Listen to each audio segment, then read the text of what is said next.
নিজের হবু বর হিসেবে বড় বোনের দেবর এমপি মহোদয়কে দেখে হতচকিয়ে গেল রুহা। যদিও এখন তার বিয়ে করার কোনো রকম ইচ্ছেই নেই, তবুও মাও বড় আপুর কথায় পাত্রপক্ষের সামনে যেতে রাজি হলো। কিন্তু এমন কাহিনী হবে ভাবিনি সে। এই এক লোক যার সাথে রুয়াদ কখনই কথা বলেনি, আবার বিয়ে, তাও এই লোকের সাথে সে আসলে ভাবতে পারছে না। শুনুন হান্নান সাহেব, আপনার বড় মেয়ের পাশাপাশি ছোট মেয়েকেও আমি দিব্য ভালো লাগে। আশা করছি আপনার ছোট মেয়েকেও আমাদের ঘরে তুলে দিতে কোনো আপত্তি করবেন না। হান্নান সাহেব এক প্রশান্তির নিঃশ্বাস ফেললেন। দু মেয়েই তার ভীষণ আদরের। মেয়েদের নিজের জীবনের থেকে বেশি ভালোবাসেন তিনি। যদিও ছোট মেয়ে বিয়ে নিয়ে এত তাড়াতাড়ি তিনি ভাবেননি। মেয়ে বড় হবে তখন বিয়ে নিয়ে ভাববেন। কিন্তু হঠাৎ এহেন প্রস্তাব রাজি হয়ে গেলেন। না ভাই, কি যে বলছেন! আপনার দু ছেলে এত ভালো, মাশাআল্লাহ। আমার মেয়েরাও সুখী থাকবে, এটাই চাই। ফজল চৌধুরী শব্দ করে হাসলেন। মন থেকে তিনি বেশ খুশি ছোট ছেলের আবদার পূরণ করতে পেরে। তাহলে আর কি, এখন মিষ্টিমুখ করা যাক। সবাই যেন খুশিতে আত্মহারা। রুয়াদের পাশে দাঁড়ানো ইনিমা হাসছে। অবশেষে তারা দু বোন একসাথে থাকবে। রুয়াদ ফায়রোজ তৈত্রী এবার এইচএসসি ক্যান্ডিডেট সে। হান্নান মজুমদার আর মেহেরুবার ফায়রোজ এর ছোট মেয়ে। ইলিমা ফায়রোজ রুহাতের বড় বোন। বছর পাঁচেক আগে বিয়ে হয় আরহাম চৌধুরীর সাথে। তাদের ছোট্ট সংসারে এক পুচকুও আছে। আজ তারুণ চৌধুরী, ফজলুল চৌধুরী ও মায়া চৌধুরীর সর্বকনিষ্ঠ পুত্র। তাদের ব্যবসা সামলানোর পাশাপাশি রাজনীতিতে যুক্ত আছে। সংসদ সদস্য সে। চারপাশে বেশ জনপ্রিয়তা তার। সবার সামনে ঘোমটা টেনে বসে রইল রুয়াদ। মেয়েটা বড়বারের মতোই লাজুক, সহজ সরল, আর তার এই সহজ সরলতা ঘায়েল করে আয়াজকে। ছোট জাফরিন তার চাচ্চুর কোল থেকে নেমে তার একমাত্র মিম্মি রুয়াদের কোলে আসলো। আজ বেশ আয়েশ করে বসছে সামনে তার ছোট্ট পিয়সী। ঘোমটা টেনে বসে আছে, মুচকি মুচকি হাসছে সে। অবশেষে তার কল্পনার পিয়সীকে বাস্তবে পরিণত করবে। জাফরি রুয়াদের কোলে উঠে বসলো। রুয়াদ জড়িয়ে ধরে আছে। বাচ্চাটাকে এত আদরে লাগে, দেখলেই মন চায় সারাদিন এভাবে জড়িয়ে ধরে বসে থাকতে। আওয়াজ স্থির চোখে রুয়াদ আর জাফরির দিকে তাকিয়ে আছে। রুয়াদ সে প্রথম একবার তাকানোর পর আর তাকায়নি, সাহস দিচ্ছে না তাকানোর। হান্নান মজুমদার ফজলুল সাহেবকে বলল, ভাই, আমার একটা আবদার আছে। বলুন। আসলে মেয়েটা তো এখনো এইচএসসিও শেষ হলো না। আমি চাই এসএসসির পর বিয়ে হোক। ফজলুল চৌধুরী কপাল কুঁচকে এলো। এ কথা তো তিনি রাজি, কিন্তু তার ছেলের মতামতও লাগবে। জি অবশ্যই, তবে আমার ছেলে কি বলে সেটা তো তার কাছ থেকে জানা উচিত। আওয়াজ দৃষ্টি হান্নান সাহেবের দিকে দিল।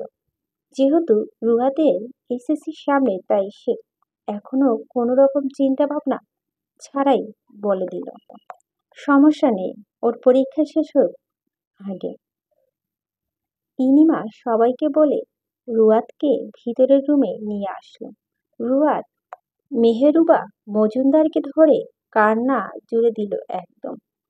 মেয়েকে শান্ত করার চেষ্টায় আছে। রুয়াদের মনের ভিতরে এক অজানা কষ্ট এসে হানা দিচ্ছে। 2 মাস পর এসএসসি, তারপরই বাবার বাড়ি ছেড়ে শ্বশুর বাড়িতে পাড়ি জমাতে হবে। ইলিমা বিরক্ত হয়ে গেল। কোথায় রুয়াদ খুশি হয়ে হাসবে তা না, আর কাঁদছে তা মাকে ধরে। মেয়ের থেকে ছাড়িয়ে নিয়ে রুয়াদকে সোজাসুজি দাঁড় করালো। কাঁদছিস কেন মন? আপু, আমি বিয়ে করব না। ইনিমা বিরক্ত এই কথা শুনে শুনে। সে রাত থেকে শুরু করেছে বিয়ে করব না, বিয়ে করব না। আচ্ছা বুঝছি, নতুন কিছু বল। আমি সত্যি বিরক্ত রুয়াদ। রাতে তো আর জানতি না যে কে তোর বর হবে, এখন তো জেনে। এখন বল, কেন বিয়ে করতে চাচ্ছিস না? আমার দেবর কি কি তোর পছন্দ হয়নি? রুয়াদ নাক টেনে বলল, উনি এখনো আমার সাথে কথা বলেনি। বছরে দু একবার, আর টিভিতে ছাড়া কখনোই দেখিনি। মানুষটা তো আমার সাথে কথা বলতে আসেনি। আবার তিনি পলিটিক্স করে। আপু, তুমি জানো না, আমার পলিটিক্যাল লোকেদের ভালো লাগে না। সবকিছুর ঊর্ধ্বে একটা কথা বলি, আমি তো আয়াজকে 5 বছর ধরে দেখেছি। যথেষ্ট ভালো ছিল, হ্যাঁ মানছি। তো সাথে কথা বলেনি কোনোদিন, কিন্তু মনে মনে তো ঠিকই ভালোবেসেছে। না হলে কি আর বিয়ের জন্য তোকে পছন্দ করেছে? আর পলিটিক্স বাদ দে, তোর জিজিও তো এসব করে। আমার সাথে কি তার কখনো কিছু হয়েছে? আমার তো পলিটিক্যালস লোকেদের ভালো লাগে। তুই তো আমারই বোন, তাহলে তোর সাথে আমার এত পার্থক্য কেন বলতো? রুবাতের কানে শুধু এই ভালোবাসা কথাটা ভাসছে, মানে কি? ভালোবেসেছে অথচ বলেনি কখনো, এটা আবার কেমন কথা? ভেবে পায় না রুবাত। ভালোবেসেছে কখন থেকে? আশ্চর্য, আমি তো জানি না। ইনিমা রুয়াতের মুখ চেপে ধরল।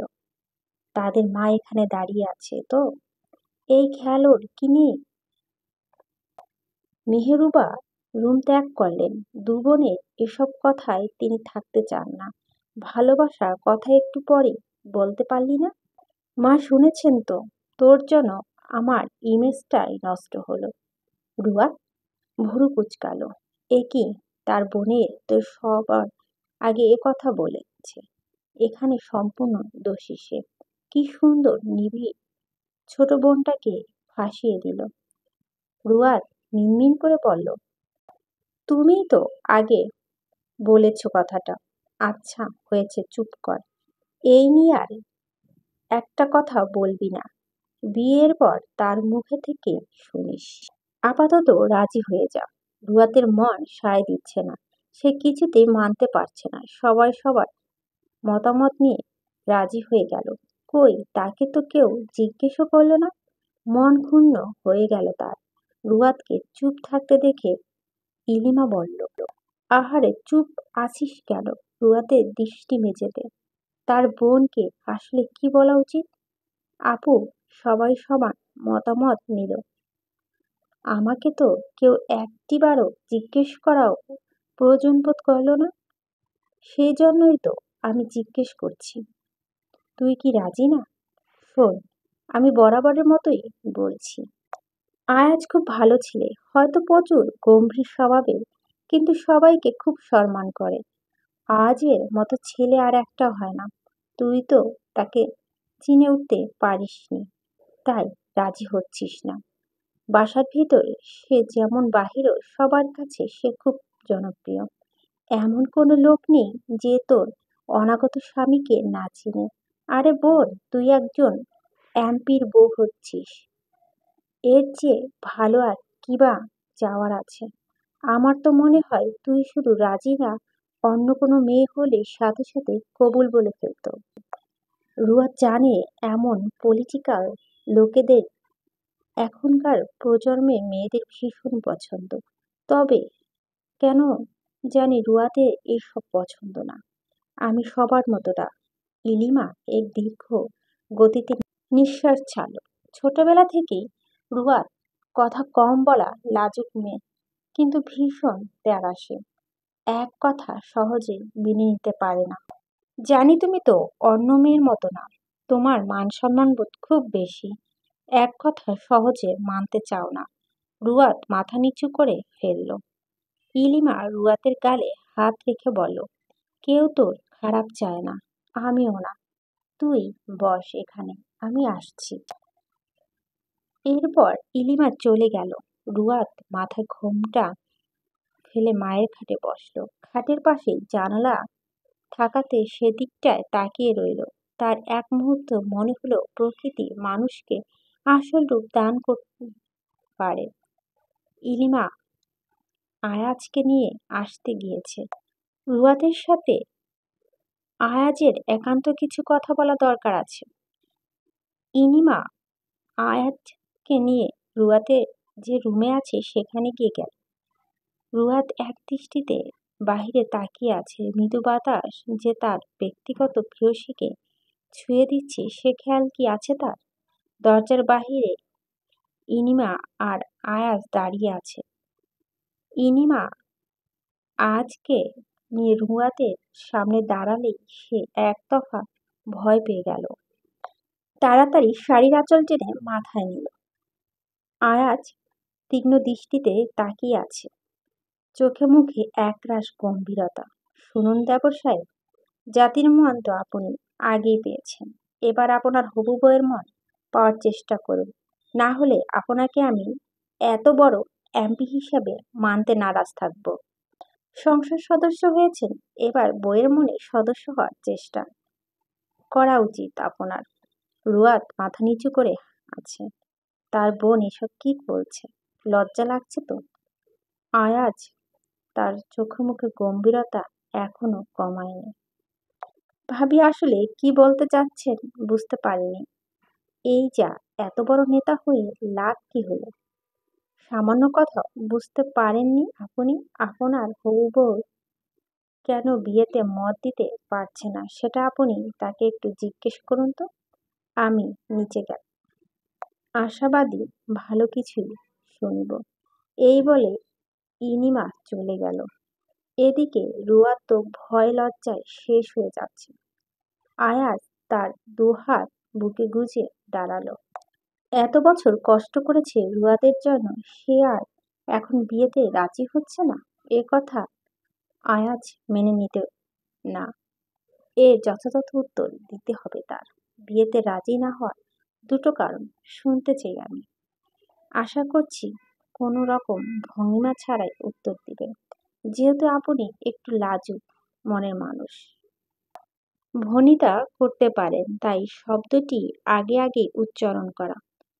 এবার আমার উত্তর চাই। রুয়াদ যেন খিচে এলো, শাড়িটাকে শক্ত করে ধরল। তার আপুর বিয়ের 5 বছর পরেই প্রথম লোকটি তার সাথে কথা বলল। ব্যাপারটা হজম হচ্ছে না।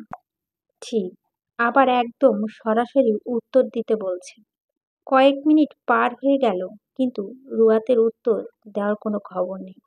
এক জিনিস দুবার রিপিট করা তার মোটেই পছন্দ না। এটা যদি তার কোনো পলিটিক্যাল মিটিং হতো তাহলে তার সব রাগ তার সহকারীদের ওপর ঝাড়ি দিত। পিয়সীর সাথে এই প্রথম কথা এহেন কাণ্ড বাঁধাতে চায় না সে। খুব ধৈর্য সহকারে কথা বলতে হবে। উত্তর নেই। রুয়াদ তাও কিছু বলল না।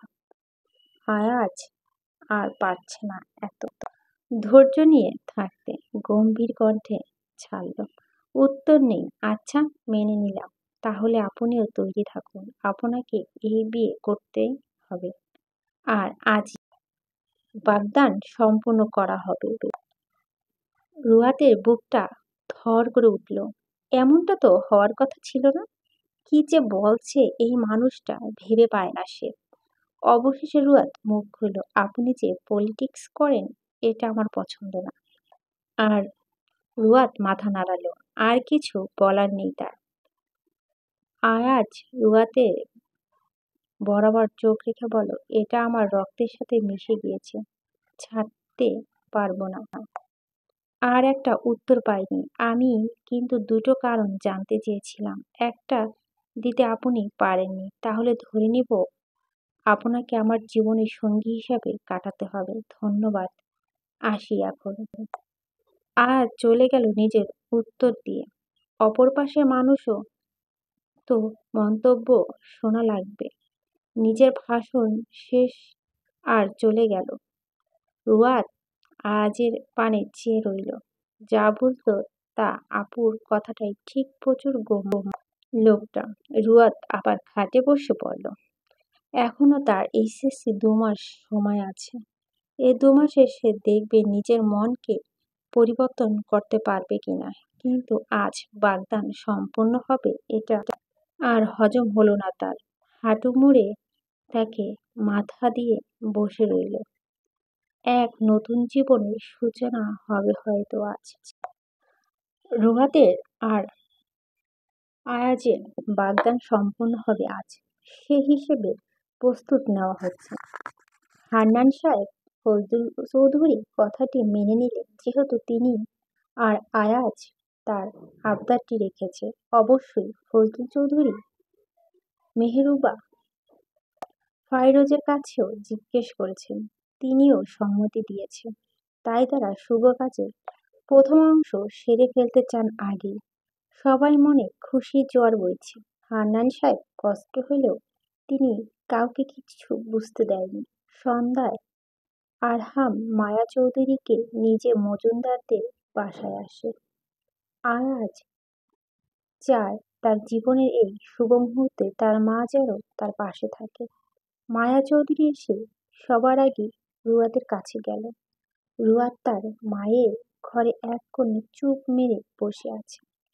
সবাই সবার মতামত নিয়ে রাজি হলো, কিন্তু সেই সংসার করবে তাকে কিছু জিজ্ঞেস করলো না। না, এই বাসায় রুয়াদের কোনো দাম নেই। আজ বুঝলো সে। আজই কেন বাগদান সম্পূর্ণ হবে? দুদিন পর হলে কি হতো? তখন আয়াজের কথা যথাযথ উত্তর দিলে হয়তো আজ এমন দিন দেখতে হতো না তার। আনমনে বসে এসব ভাবছে রুয়াদ। আসবো রুয়াদ? কারো কণ্ঠস্বর শুনে দরজার দিকে তাকালো। মায়া চৌধুরী দাঁড়িয়ে আছে। হরবর হয়ে উঠে দাঁড়ালো সে। অপ্রস্তুত হয়ে বলল, আসসালামু আলাইকুম। আসুন আন্টি। মায়া চৌধুরী হেসে ভিতরে ঢুকল, হাতে কিছু ব্যাগ। রুয়াদের জন্য সামান্য জিনিসপত্র নিয়ে এসেছেন। তার একমাত্র আদরের ছোট ছেলে বউ বলে কথা। কেমন আছো মা? ভালো আছি আন্টি, আপনি কেমন আছেন? এই তো মা, ভালো আছি। মুখটা এত শুকনো শুকনো লাগছে কেন বলো তো? খাওয়া দাওয়া করো না ঠিক মতো? রুয়াদ মাথা নিচু করে ফেলল। মায়া চৌধুরী রুয়াদের বিষয় আগে থেকেই অবগত তিনি। মেয়েটা যে বড্ড সহজ সরল লাজুক স্বভাবে এটা তিনি জানেন। একদিকে তার ছেলের গম্ভীর টাইপ, অন্যদিকে তার বউর কথা কম বলা। এ দুজনের আসলে ভবিষ্যৎ হবে কি তা বোঝা দায়। অনেক দিন তো হয়েছে আমাদের বাসায় যাও না। কেন যাওনি? রুয়াদ নিচু স্বরে উত্তর দিল, আন্টি সামনে তো পরীক্ষা, তাই কোথাও তেমন একটা যাওয়া হয় না। মায়া চৌধুরী হেসে বলল, পরীক্ষার পর যাবে তো? রুয়াদ মাথা তুলে তাকালো মায়া চৌধুরীর দিকে। তার আসলে এই মুহূর্তে কি বলা উচিত ভেবে পাচ্ছে না। পরীক্ষার পর তো আমাদের বাসায় একেবারের জন্য চলে যাবে। থাক, এর উত্তর আমি না হয় বলেই দিলাম। জি? মায়া চৌধুরী কিছু বললেন, তার আগেই ইনিমা এসে হাজির। তার কোলে আবার জাফরি পুচকেও আছে। মা, আপনি কিছু না খেয়ে একদম উপরে চলে এসেছেন রুয়াতের সাথে কথা বলার জন্য? আসুন, কিছু খাবেন চলুন। মায়া চৌধুরী ইলিমার কোল থেকে জাফরিকে নিল। আমার নতুন পুত্রবধূর সাথে একটু আলাপ করছিলাম। আর জাফরি তোমার কোলে কেন? ওর বাবা কোথায়? এ কেমন বাবা যে নিজের মেয়েকে কোলে নেয় না? সে কি দেখছে না তুমি কাজ করছো? ওকে নিয়ে কি পারো এত কিছু করতে? না মা, আসলে সে তো অফিস শেষ করে আপনাদের নিয়ে সোজা এ বাড়িতে চলে এসেছে। প্রায় হয়েছে। অবশ্যই বলেছে মেয়েকে তার কোলে দেওয়ার জন্য। আমি দেইনি। রেস্ট করুক একটু। মায়া চৌধুরী রুয়াদকে নিয়ে নিচে আসলো। নিচে সবাই বসে কথা বলছে। হঠাৎ আয়াজের চোখ গেল রুয়াত ও তার মায়ের দিকে। তাড়াতাড়ি নিজের ফোনটা বের করে এত সুন্দর মুহূর্ত একটা ছবি তুলে ফেলল। কি সুন্দর করে তার প্রেয়সী নামছে। মেয়েটাকে খুব বেশি সুন্দর মনে হলো আয়াজের কাছে। মায়া মায়া প্রেয়সী তার। আয়াজকে এভাবে তাকিয়ে থাকতে দেখে পাশে থেমে আরহাম আস্তে করে বলল, এভাবে তাকিয়ে থাকিস না, নজর লাগবে তো আমার শালিকে। আয়াজ আরহামের কণ্ঠস্বর শুনে তাকালো সেদিকটায়। ভাইয়া এসব কথা বিরক্ত সে। আগে তোমার একমাত্র শালিকা ছিল, তখন দেখা হলেও কখনো কথা বলতাম না, কিন্তু এখন সে আমার বাগদত্তা। তাকাতে পারি আমি? আরহাম মুখটা ঘুরিয়ে ফেলল। এখনো বাগদত্তা হয়নি, তার আগেই এসব বলে বেড়াচ্ছে। এখনো হয়নি, তার আগেই আগে এসব বলে বেরিও না, বুঝেছ? যখন হবে তখন বলবে।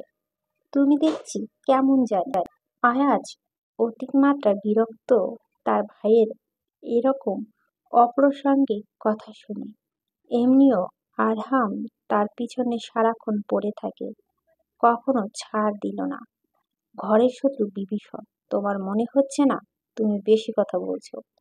যাও, এখন গিয়ে তোমার শালিকাকে এনে আমার পাশে বসাও। শুনো এমপি সাহেব, এত তাড়াতাড়ি ভালোবাসা দেখানো উচিত না।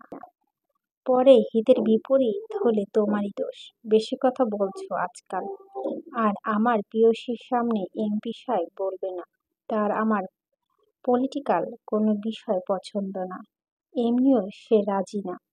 আরহাম আজ একটু জ্বালানোর জন্য বলল। তাহলে তুই জোর করে এমন করছিস, বুঝছি এখন। এত বড় একজন সম্মানী ব্যক্তি হয়ে লাভ কি হলো? নিজের প্রেয়সীর কাছেই তো মান সম্মানটা রাখতে পারলি না। আরহাম উঠে রুয়াতে ঠিক আনলো, কিন্তু আয়াজের পাশে বসালো না, উল্টো তার পাশে বসালো। আয়াজ ভ্যাকাচাকা খেয়ে গেল। তার ভাই যে এমন করবে মোটেও ভাবেনি। তাহলে উপরোক্ত বাক্য সঠিক। ঘরের শত্রু বিভীষণ। দীর্ঘ ২ বছর ৭ মাস ভালোবাসার পর আজ আয়াজ রুয়াদকে তার বাগদত্তা হিসেবে পেয়ে গেল। নিজেকে বড্ড সুখী মানব মনে হচ্ছে।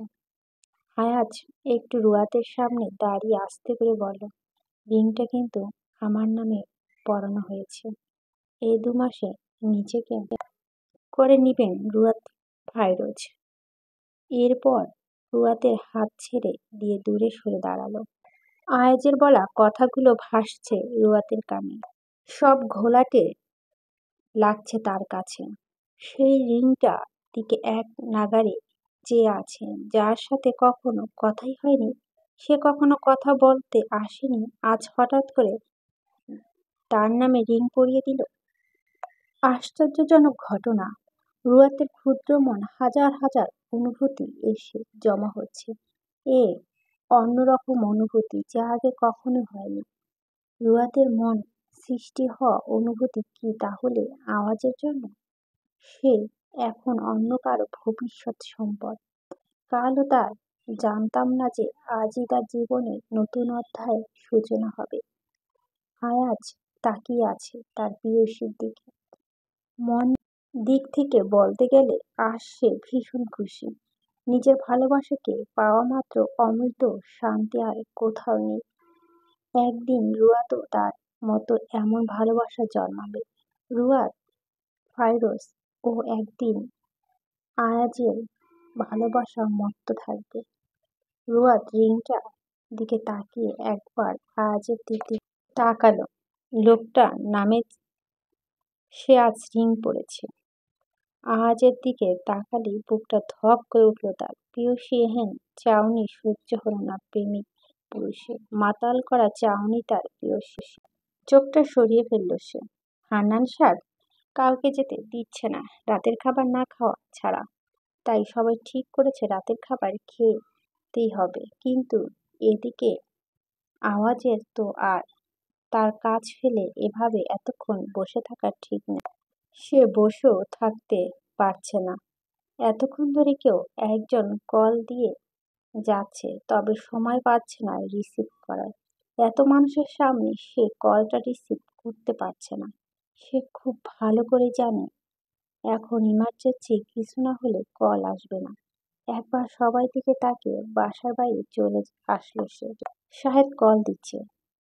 আয়াজের সব গোপন খবর সে বহন করে। আয়াজ নিজেকে তটস্থ রেখে কলটা রিসিভ করলো। শাহেদ, কিছু হয়েছে কি? কেন কল দিচ্ছ বারবার? অনেকক্ষণ যাবৎ চেষ্টা করার পর স্যার কল ধরেছে। ব্যস্ত হয়ে পড়ছে সে। গোপন সূত্রে কিছু জানতে পেরেছে? স্যার, আপনি এখন কোথায়?